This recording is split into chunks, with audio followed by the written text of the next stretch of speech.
Comment le juge va évaluer votre crédibilité si vous devez témoigner? Dans cette vidéo, on répond à cette question.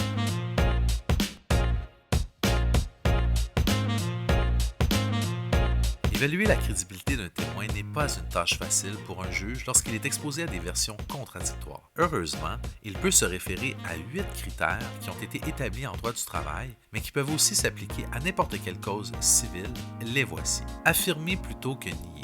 Un témoin qui affirme qu'une rencontre a eu lieu sera généralement plus crédible qu'un témoin qui nie que cette même rencontre a eu lieu. Le témoignage doit être plausible ou vraisemblable. Évidemment, il faut qu'il soit plausible ou vraisemblable qu'une rencontre ait pu avoir lieu.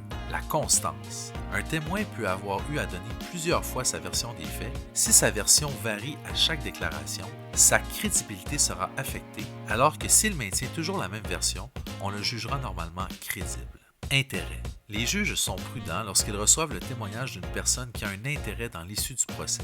Une personne pourrait mentir parce que c'est dans son intérêt de le faire. La manière de témoigner. Une personne qui témoigne avec aplomb sera généralement plus crédible qu'une personne qui offre un témoignage avec moins de conviction. Malheureusement, parfois la nervosité peut affecter la crédibilité d'un témoin. La réputation. La réputation d'un témoin peut parfois jouer contre lui. Évidemment, un juge aura moins tendance à faire confiance à une personne qui a déjà été reconnue comme une menteuse. Animosité.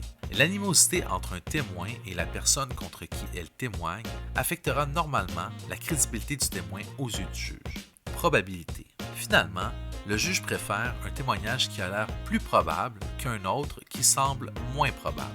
Tous ces critères permettent de constater que chaque cas est différent et fera l'objet d'une évaluation du juge. Aucun de ces critères n'a plus de poids qu'un autre et au final, la crédibilité d'un témoin est laissée à l'entière discrétion du juge qui n'a aucune obligation de les appliquer.